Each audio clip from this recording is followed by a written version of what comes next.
sote ni mashahidi kuwa nia hiyo imeendelea kutekelezwa na kuundwa kwa tume ya kuangalia maboresho ya taasisi za haki jinai ikiwemo Jeshi la Magereza, na tume hiyo ilifanya kazi ya kuwasilisha mapendekezo kadhaa katika taasisi yenye lengo la kuimarisha taasisi husika na kuboresha utoaji wa haki kwa jamii. Miongoni mwa mapendekezo kuhusu Jeshi la Magereza ni uboreshwaji kwa mafunzo kwa watumishi ambayo msingi wake ndio huu tunauona leo, na uimarishaji wa huduma za urekebishaji wa wafungwa, ikiwa ni sehemu mojawapo ya yale ambayo yalitolewa kama ushauri na maelekezo kupitia tume ile iliyoundwa na Mheshimiwa Rais, Tume ya Haki Jinai. Ndugu washiriki wa mafunzo haya ya kuwajengea uwezo wa maafisa wa mapokezi wa wafungwa ni moja ya uwezeshaji wa serikali katika kutoa mafunzo wa maafisa na askari wa Jeshi la Magereza ili kuboresha utendaji kazi na kufikia malengo tarajiwa. Hatua hii ni mwendelezo wa utekelezaji wa maelekezo mahususi ya Mheshimiwa Rais pamoja na mapendekezo ya tume ya kuboresha vyombo vya haki jinai. Niwahakikishie kuwa serikali itaendelea kutoa rasilimali fedha na kuchukua hatua mbalimbali kwa kufanya maboresho kwenye taasisi zilizopo kwenye mnyororo wa haki jinai ikiwemo Jeshi la Magereza. Nichukue pia fursa hii kumpongeza na kulipongeza sana Jeshi la Magereza chini ya uongozi wa CGP Katungu pamoja na makamishna na viongozi wote kwa namna mlivyotekeleza majukumu yenu katika kuhakikisha na kujenga ule umuhimu ambao umekuwa ukichangia kwa kiwango kikubwa katika hali ya usalama wa nchi, utulivu na amani kwenye nchi yetu. Kuwepo kwa utulivu na amani kunaifanya jamii yetu kujihusisha kikamilifu katika shughuli mbalimbali za kiuchumi na kijamii kwa maendeleo na ustawi wa taifa letu. Aidha, niwapongeze kwa jitihada mbalimbali mnazozifanya kuimarisha utoaji wa mafunzo ya elimu na ufundi stadi kwa wafungwa, kwa kuwa zinalenga kutoa ujuzi kwa maafisa, lakini pia maarifa, hasa kwa wale wafungwa ambao wanapata maarifa yatakayowasaidia kuendesha maisha yao wakati pale watakapomaliza shughuli watakapomaliza vifungo vyao na kwenda kufanya shughuli halali baada ya kumaliza na wanapoenda kwenda kuchangamana na jamii. Hivyo wakirudi kwenye jamii watakuwa ni jamii ya watu wanaozalisha na sio kukwamisha. Itakuwa ni jamii moja ya sehemu ya watu ambao wana maarifa na ujuzi wa kutafuta fedha kwa njia zilizo halali. Watakuwa mfano wa kuigwa pia katika jamii. Ndugu washiriki wa mafunzo, kwa siku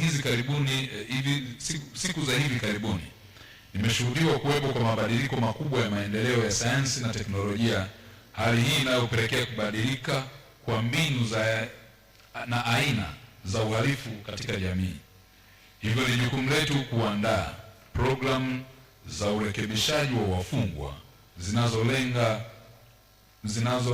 na kuendana na uhalisia wa mabadiliko ya sayansi na teknolojia sanjari na aina mpya za uhalifu ambazo leo zinatokea duniani na hapa Tanzania. Natoa rai kwa jeshi kuendelea kuchukua hatua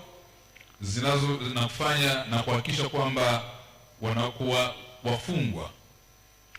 wanapata ujuzi na stadi ambazo zitawasaidia kwenda kuwa raia wema, lakini pia wafungwa kwa kutumia fursa ya kushiriki mafunzo mbalimbali yanayotolewa na taasisi za mafunzo na elimu nchini itawasaidia sana kwa kiwango kikubwa kuwa na jamii ambayo ina uwezo wa kufanya kazi za uzalishaji, utoaji huduma kwa wananchi, lakini pia wao wenyewe kuweza kujipatia kipato na kujikimu. Ushirikishwaji wa taasisi zenye dhamana ya kutoa elimu ni jambo la msingi, kwani tuna uhakika wa ubora wa elimu inayotolewa na wafungwa ambao msingi wake umetokana na tafiti za kina katika jamii. Aidha, kwa kuwa jukumu la urekebishaji ni mtambuka, ushirikishwaji huu utatoa fursa kwa taasisi husika kutoa mchango katika jukumu hili muhimu. Ndugu washiriki wa mafunzo,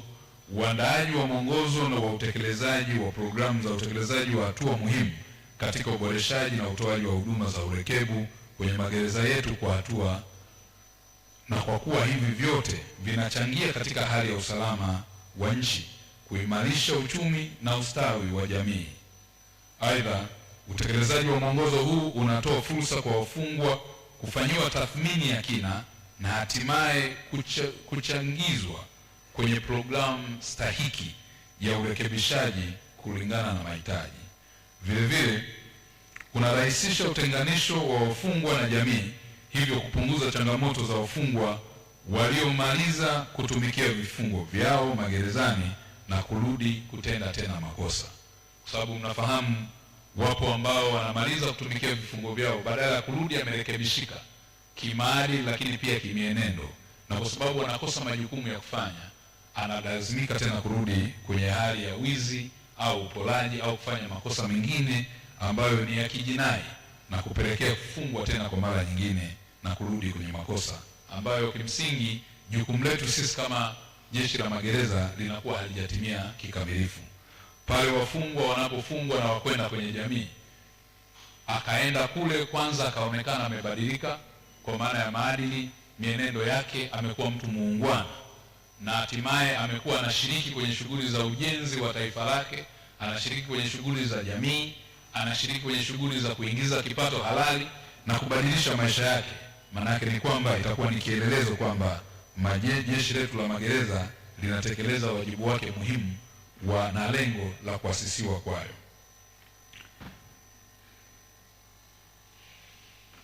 Napenda tena mkuu wa Jeshi la Magereza CGP kwa hatua hii ya kuandaa mafunzo haya mahususi ni kupongeze sana kwa ajili ya kuwajengea uwezo maafisa mapokezi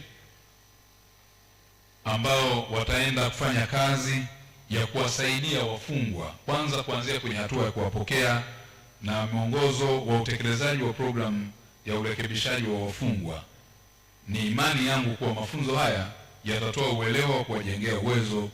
wa kutekeleza majukumu yenu kwa ufanisi katika eneo moja